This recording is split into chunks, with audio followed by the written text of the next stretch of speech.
नमस्कार साथियों, मेरा नाम है मयंक और आप मेरे साथ पढ़ रहे हैं कक्षा 10 विज्ञान के लिए अनसॉल्व पेपर, जिसमें क्वेश्चन 11 तक हम आसानी से पढ़ चुके हैं। अब आइए क्वेश्चन नंबर 12 देखते हैं। 12 में क्या कह रहा है। निम्न में से कौन सी धातु अम्लों से हाइड्रोजन को विस्थापित कर सकती है। यदि कोई धातु अम्लों से हाइड्रोजन को विस्थापित कर रही है तो इसका मतलब ये है कि वो धातु हाइड्रोजन से ज्यादा सक्रिय है। और कौन सी धातु हाइड्रोजन से ज्यादा सक्रिय है, इसके लिए हम एक सक्रियता श्रेणी पढ़ते हैं चैप्टर 3 में। आइए उस श्रेणी को बना के देखते हैं। सबसे पहले वो पोटेशियम,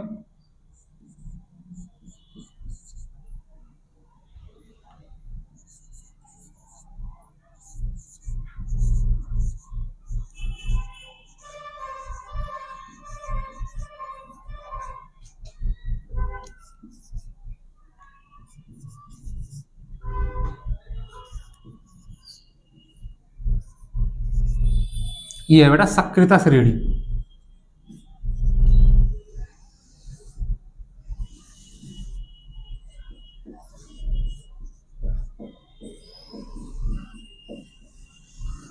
सक्रियता श्रेणी, सक्रियता श्रेणी से मतलब है कौन सा तत्व कितना ज्यादा सक्रिय है किसी भी तत्व के लिए। जैसे सबसे ऊपर हमने पोटेशियम लिखा है, ये पोटेशियम इन सभी तत्वों से ज्यादा सक्रिय है, यानी सबसे पहले क्रिया यही करेगा।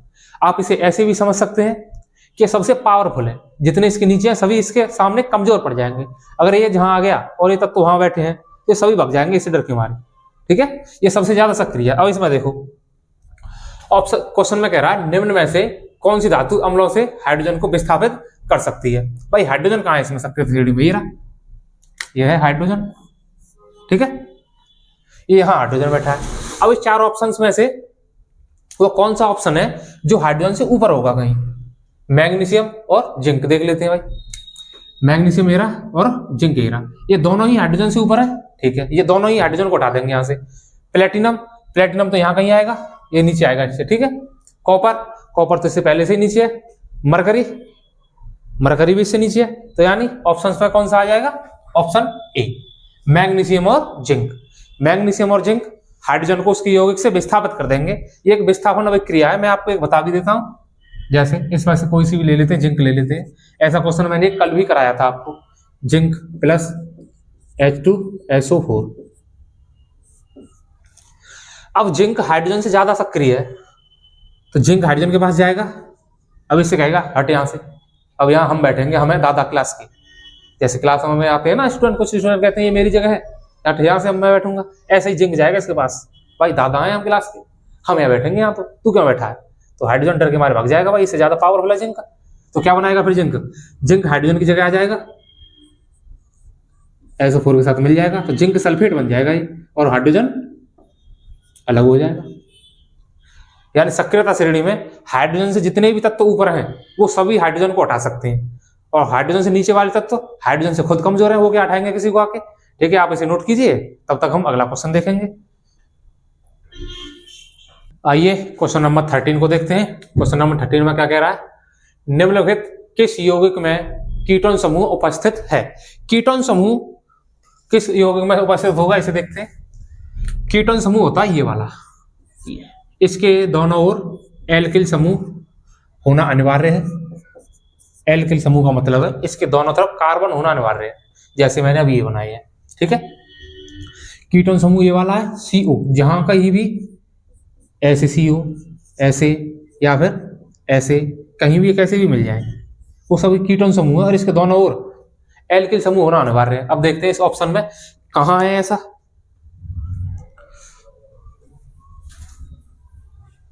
इधर देखो भाई, CHO यहां बनना है, CHO, और ये H यहां है। CHO मिल रहा है इसमें, तो CHO किसका समूह है, एल्डिहाइड का। यहां देखो CH3CO, लेकिन यहाँ एल्किल समूह नहीं है, CH3 नहीं है, तो ये भी नहीं होगा। ये तो बिल्कुल सेम ही हो गया। यहां देखो CH3CO CH3, ये ऐसे बनेगा CH3CO और CH3। ये कीटोन समूह है, इसके दोनों ओर एल्किल समूह उपस्थित है, तो यही कीटोन, इसी यौगिक में कीटोन समूह उपस्थित हो गया, ऑप्शन डी। ठीक है, आप इसे नोट कीजिए, तब तक हम अगला क्वेश्चन तैयार करते हैं। आइए क्वेश्चन नंबर 14 देखते हैं। क्वेश्चन नंबर 14 में क्या कह रहा है, मानव में निम्न में से कौन उत्सर्जन तंत्र से संबंधित है।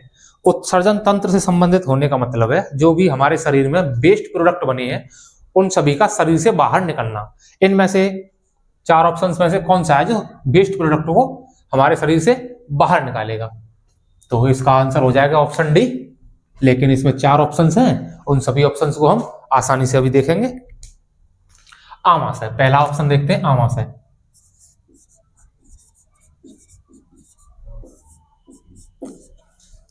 आमाशय जठर रस की सहायता से, आमाशय जठर रस की सहायता से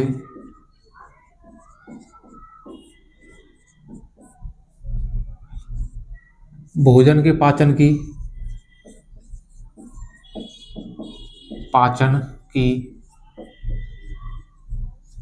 प्रक्रिया शुरू करता है।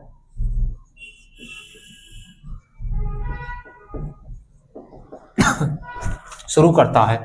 अब जठर रस में कुछ एंजाइम पाए जाते हैं, जैसे जठर रस किस किससे मिलकर बनता है, जठर रस, जठर रस में 97.99% तो पानी होता है। पानी कितना होता है इसमें, 97.99%। इसके अलावा HCl होता है 0.2 से 0.5% तक। इसके बाद पेप्सिन आदि एंजाइम पाए जाते हैं।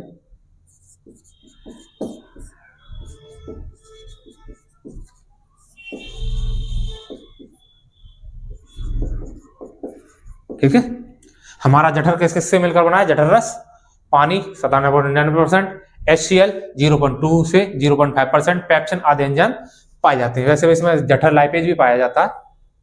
अब पेपर में क्वेश्चन और पूछता है यहां से, हमारा भोजन अम्लीय कहाँ होता है।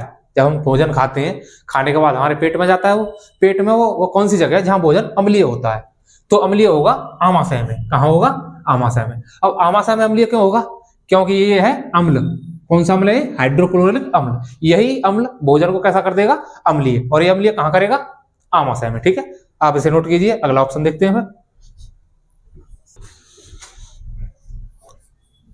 आइए अगला ऑप्शन देखते हैं। अगला ऑप्शन है हमारा प्लीहा।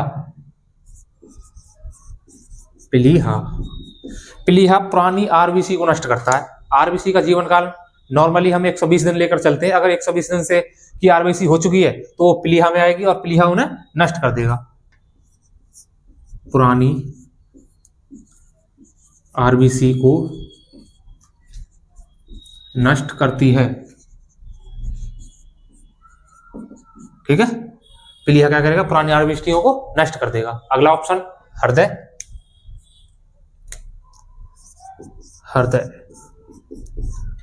हृदय हमारा एक पेशी अंग है जो हमारे पूरे शरीर में रक्त को पंप करता है और ऑक्सीजन, पोषक तत्व, इन सभी को हमारे पूरे शरीर में पहुंचाता है। हृदय एक पेशी अंग है जो शरीर में रक्त को पंप करता है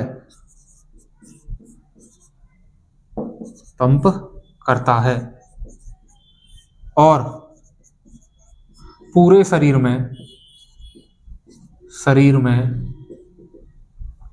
ऑक्सीजन तथा पोषक तत्व पहुंचाता है। हमारे पूरे शरीर में ऑक्सीजन को हमारा हृदय पहुंचाएगा। इसके अलावा जितने भी पोषक तत्व हैं इन सभी को भी हमारी बॉडी तक कौन पहुंचाएगा, हृदय। इसके आगे देखते हैं वृक्क। अगला ऑप्शन है हमारा वृक्क।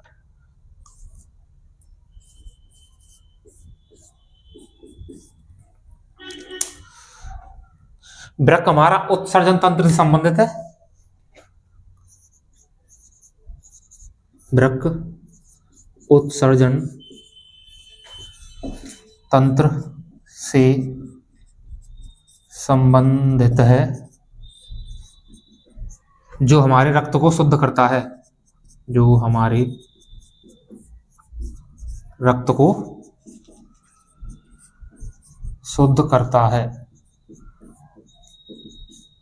ठीक है, आप इसे नोट कीजिए, तब तक हम अगला क्वेश्चन देखते हैं। आइए क्वेश्चन नंबर 15 देखते हैं। इसमें क्या कह रहा है? श्वसन प्रक्रम के दौरान ग्लूकोज अणु का पाइरुवेट अणु में विखंडन होता है।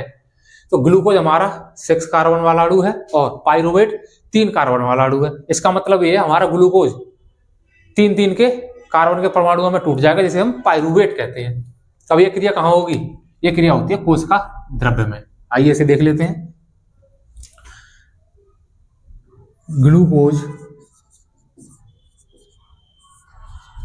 का पाइरुवेट में टूटना,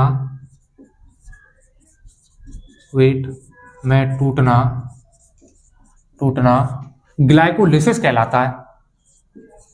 ग्लाइकोलिसिस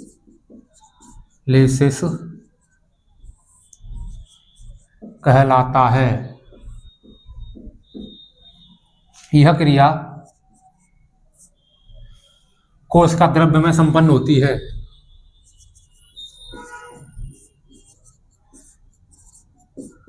कोशिका द्रव्य में संपन्न होती है। ठीक है, यह क्रिया कहाँ संपन्न होगी? कोशिका द्रव्य में। और ग्लूकोज का पाइरुवेट टूटना क्या कहलाएगा? ग्लाइकोलिसिस। इसे पूछ लेता है एक क्वेश्चन वाले नंबर में। ठीक है, आइए माइटोकॉन्ड्रियल मैट्रिक्स देखते हैं। माइटोकॉन्ड्रियल मैट्रिक्स यह एक क्रेब चक्र है। यह एक क्रेब चक्र है। क्रेब चक्र से मतलब है यह श्वसन की दूसरा चरण है। क्या यह श्वसन का दूसरा चरण है। ठीक है, केंद्रक द्रव्य में केंद्रक में पाए जाते हैं हमारे आरएनए और डीएनए, तो इन्हीं से संबंधित क्रिया होगी केंद्रक में। तो केंद्रक में क्या होगा? केंद्रक द्रव्य में हमारे पाए जाते हैं आरएनए और डीएनए। तो जब आरएनए और डीएनए पाए जा रहे हैं तो उन्हीं से संबंधित क्रिया होगी। यहां आरएनए और डीएनए से संबंधित क्रिया होती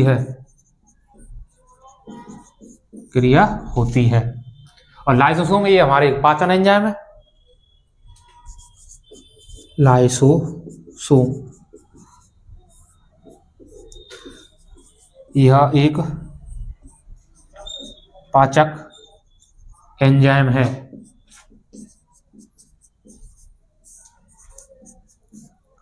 पाचक एंजाइम से मतलब है अगर कोई कोशिका सही से काम नहीं कर रही है तो ये हमारा जो लाइसोसोम एंजाइम है कोशिका में ही पाया जाता है।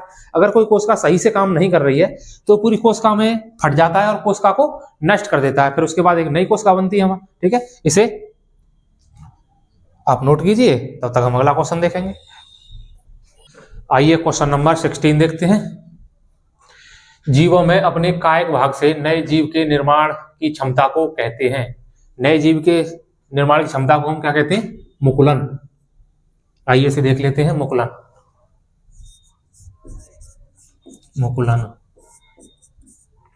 इस प्रक्रिया में जनन कोशिका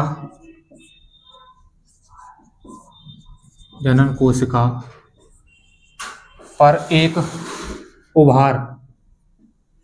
उभार बनता है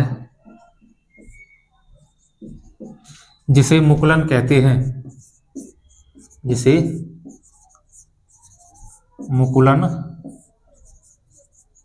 हैं।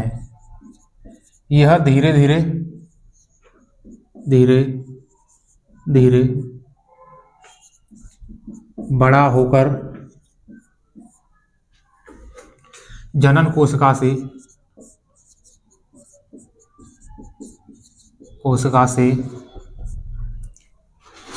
अलग हो जाता है।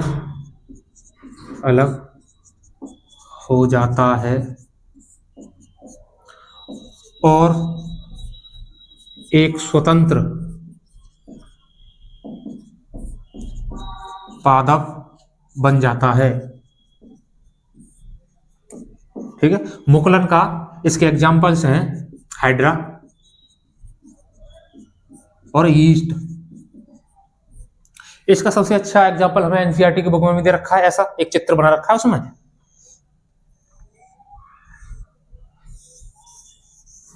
हाइड्रा का ऐसा चित्र सा बनना होगा, आपने इसमें देखा होगा यहां कहीं एक छोटा सा उभार बन रहा है ऐसे।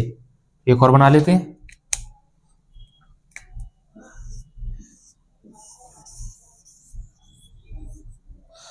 यहां छोटा सा उभार है, ये आगे जाके और बड़ा हो जाएगा। ये भी यहाँ एक अलग पादप बना लेगा। जब ये पूर्ण रूप से अच्छा से बड़ा हो जाएगा तब ये यहां से अलग हो जाएगा। जब ये यहां से अलग होगा तो एक स्वतंत्र पादप बना लेगा। इस प्रक्रिया को हम क्या कहते हैं? मुकुलन कहते हैं। आप इसे नोट कीजिए, तब तक हम अगले क्वेश्चंस को देखेंगे, अगले ऑप्शंस को। आइए ऑप्शन नंबर 1 को देखते हैं। विखंडन। विखंडन इस विधि में परिपक्व पादप विभाजित होकर इस विधि में परिपक्व पादप विभाजित होकर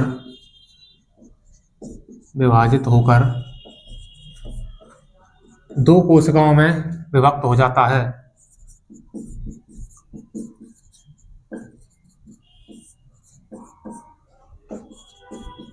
विभक्त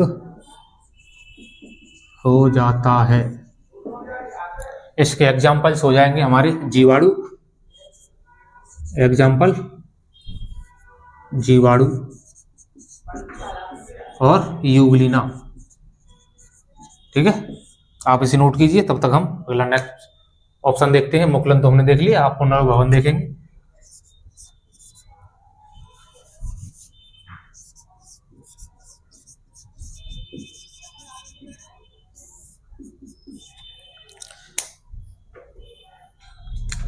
इसमें जब किसी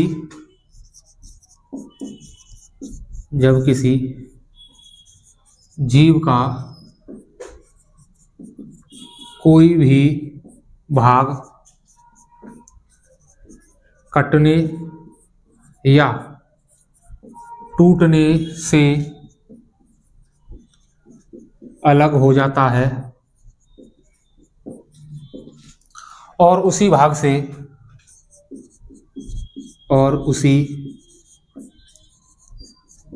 से नए जीव का निर्माण होता है। नए जीव का निर्माण होता है।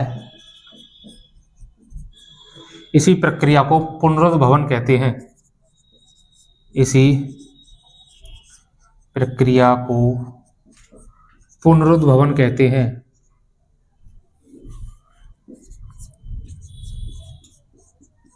भवन कहते हैं। इसके एग्जाम्पल हो जाएंगे प्लेनेरिया,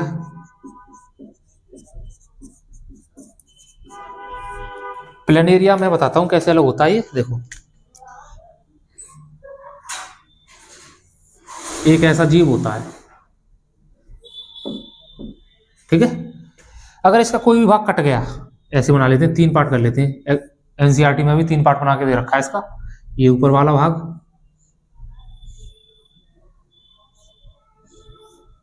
ठीक है, ये बीच वाला हो गया और ये नीचे वाला। अब इन तीन पार्ट बने ना इससे, ये ऊपर वाला हो गया, ये बीच वाला और ये नीचे वाला। अब 3 पार्ट बने। अब तीनों पार्टों से अलग अलग एक प्लेनेरिया बन जाएगा। ऐसे ऊपर वाला यहां बना, इससे यहां बन जाएगा,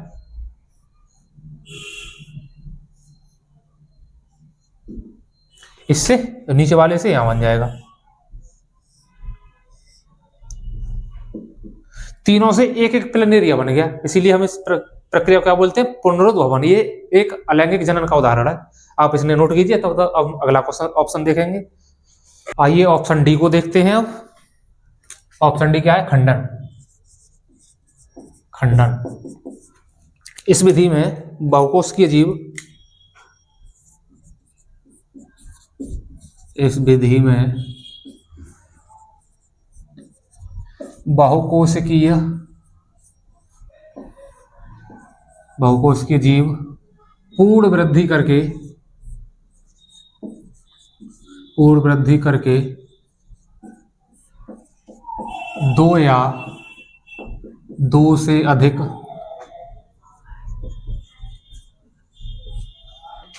खंडों में टूटकर अलग हो जाते हैं और प्रत्येक खंड वृद्धि करके एक पूर्ण जीव बन जाते हैं।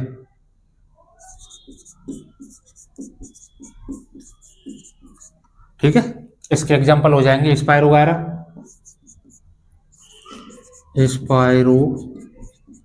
गायरा, नेक्स्ट राइजोपस।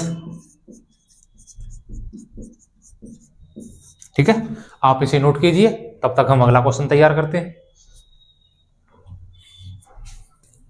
आइए क्वेश्चन नंबर 17 देखते हैं। निम्न में से कौन बीज में परिवर्तित होता है? अब कौन बीज में परिवर्तित होगा, इसके लिए हमें एक फूल की आवश्यकता पड़ेगी। आइए एक फूल बनाते हैं।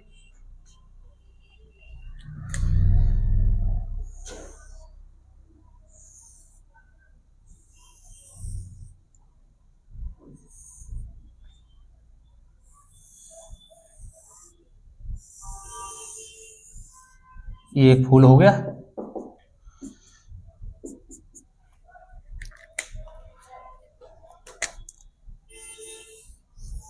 ये हो गया भाई हमारा परागकोश। ठीक है, ये दोनों ही परागकोश हैं। इधर भी बना लेते हैं।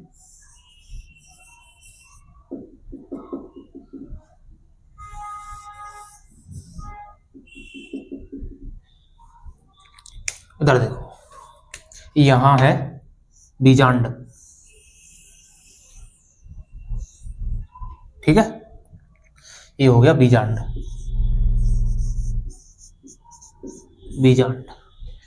ये ऊपर वाला हिस्सा है वर्तिकाग्र, और ये वाला पूरा हिस्सा ये है वर्तिका। अब देखो, फूल का कौन सा हिस्सा बीजांड में परिवर्तित होगा? बीज में इस क्वेश्चन में कह रहा है ना, निम्न में से कौन बीज में परिवर्तित होगा। अब इधर देखो, ये हमारा क्या है? परागकोश। परागकोश में ये जो मैंने बनाए हैं डॉट डॉट, ये है परागकण। ये बन रहे हैं, यहां भी बन रहे हैं और यहां भी बन रहे हैं। जब ये पूरी तरह से पक जाएंगे, यानी परिपक्व हो जाएंगे, तब हवा के माध्यम से, किसी कीट के माध्यम से ये उड़ के कहां चले जाएंगे? वर्तिकाग्र पर। वर्तिकाग्र एक चिपचिपा पदार्थ, चिपचिपा सा होता है, जो पराग कणों को खुद से चिपका लेता है। चिपकाने के बाद यहां से एक पराग नली निकलती है। क्या निकलती है? एक पराग नली निकल के बीजांड में प्रवेश कर जाती है। जब बीजांड में पराग नली प्रवेश कर जाएगी, तब बीजांड हो जाएगा निषेचित। कैसा हो जाएगा? बीजांड का क्या हो जाएगा? निषेचन हो जाएगा। निषेचन के बाद हमारा जो बीजांड है वो बीज में परिवर्तित हो जाता है। कैसा हो जाता है? बीज में परिवर्तित। तो यहां लिख देंगे हम बीजांड। निषेचन के बाद बीज में परिवर्तित हो जाएगा। बीजांड निषेचन के पश्चात बीज में परिवर्तित हो जाता है।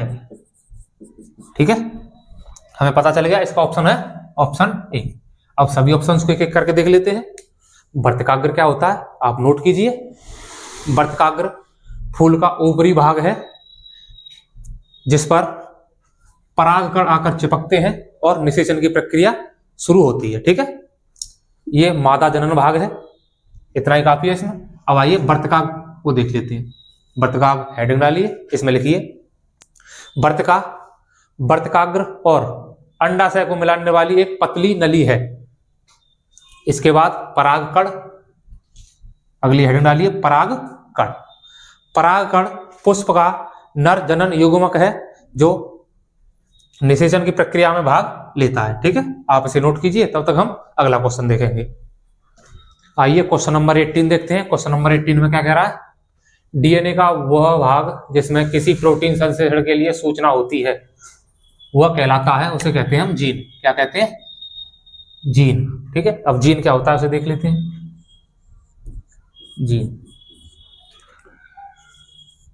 जीन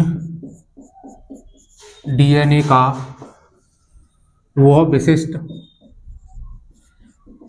विशिष्ट भाग है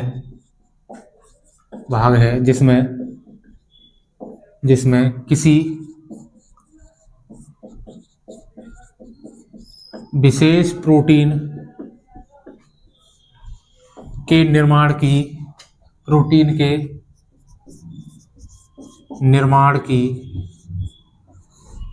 पूर्ण जानकारी होती है। ये देखो कैसे, ये बनाया मैंने डीएनए। क्या है ये, डीएनए। ठीक है, ये हो गया जीन। मैंने एक डीएनए में बहुत सारे जीन होते हैं, मैंने एक ही बनाया है, ये है जीन। अब इस जीन के पास मेरी बॉडी की पूरी जानकारी है कि इस हाथ में 5 उंगली बनानी है या फिर 6 बनानी है, मेरे कान 2 बनाने हैं या फिर 3 बनाने हैं, मेरी आंखें कितनी बनानी है, ये जानकारी किसके पास है, पूरी जीन के पास। मेरे बालों का रंग कैसा रखना है, काला रखना है या फिर किसी और कलर का रखना है, ये जानकारी किसके पास है, जीन के पास। ठीक है, मेरी आंखों का रंग काला रखना है या फिर कंज से टाइप का रखना है या फिर नीली करनी है आंखें, ये जानकारी किसके पास है, जीन के पास। ठीक है, आइए अब लक्षण देख लेते हैं। दूसरा ऑप्शन,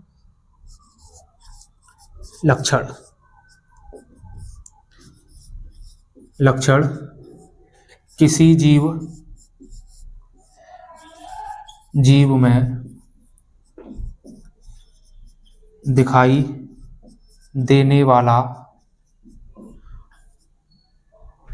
वाला बाहरी या आंतरिक गुण है। बाहरी या आंतरिक गुण है। देखो कैसे,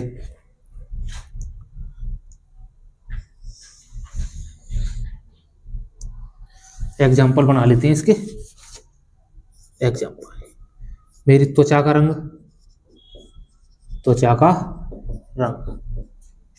आंखों का रंग, ठीक है, कद, ये हमारे सभी क्या हैं, ये हमारे लक्षण हैं। आप इन्हें नोट कीजिए, तब तक हम अगले को ऑप्शंस देखेंगे। फिर आइए अगले ऑप्शंस देखते हैं। अगला ऑप्शन है जीनोटाइप।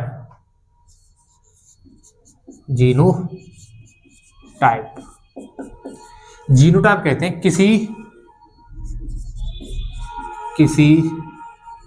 जीव के सभी जीनों के समूह को जीनोटाइप कहते हैं। देखो कैसे, ये मैंने बनाया डीएनए।